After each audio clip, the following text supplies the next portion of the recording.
Om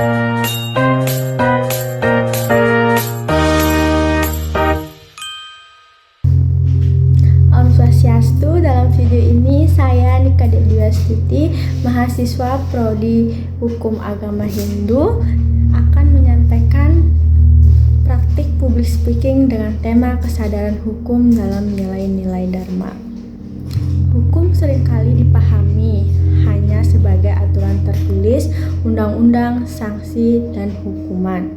Namun, dalam kehidupan masyarakat, khususnya dalam ajaran Hindu, hukum tidak hanya bersifat formal, tetapi juga bersumber dari nilai-nilai Dharma yang mengatur perilaku manusia agar tercipta keharmonisan hidup. Tanpa kesadaran hukum, aturan hanya menjadi tulisan mati. Oleh karena itu, kesadaran dalam hukum harus tumbuh dari dalam diri manusia melalui pemahaman nilai-nilai Dharma. Pengertian kesadaran hukum. Kesadaran hukum adalah sikap batin seseorang untuk memahami, menghormati, dan menaati hukuman tanpa paksaan. Dalam konteks Hindu, kesadaran hukum tidak lahir karena takut sanksi, melainkan karena kesadaran akan kebenaran dan kewajiban moral. Inilah yang disebut sebagai Dharma.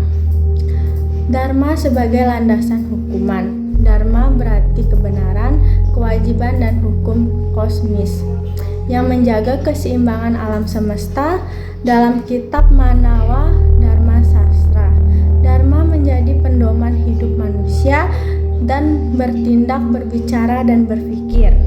Ketika seseorang melanggar hukum, sesungguhnya ia tidak hanya melanggar aturan negara, tetapi juga melanggar Dharma.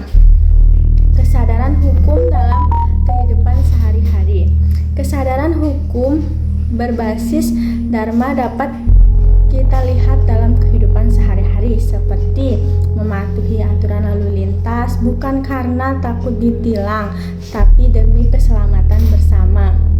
Tidak menyebarkan hoaks atau ujaran kebencian di media sosial karena ketentangan dengan nilai satya, kejujuran. Menghormati hak orang lain sebagai bentuk hamasi, tidak menyakiti secara fisik maupun batin. Jika nilai Dharma ini dihayati, maka pelanggaran hukum akan berkurang secara alami. Hukum positif dan hukum Dharma.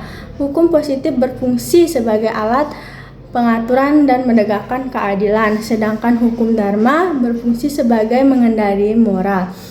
Keduanya saling melengkapi. Hukum negara tanpa kesadaran Dharma akan terasa kaku. Sementara Dharma tanpa hukum negara akan sulit diterapkan secara luas. Oleh karena itu, kesadaran hukum harus dibangun melalui pendidikan, keteladanan, dan nilai spiritual.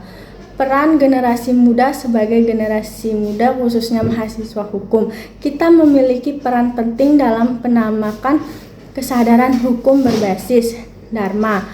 Bukan hanya memahami pasal dan peraturan, tetapi juga menanamkan nilai kebenaran, kejujuran, dan tanggung jawab sosial. Dengan demikian, hukum tidak hanya ditegaskan, tetapi juga dihormati. Sebagai penutup, dapat yang saya simpulkan bahwa kesadaran hukum yang berlandasan nilai-nilai Dharma akan melahirkan masyarakat yang adil, harmonis, dan beretika. Mari kita jadikan hukum sebagai alat penakutan, melahirkan sebagai pedoman hidup yang sejalan dengan ajaran Dharma. Om Santi Santi Om.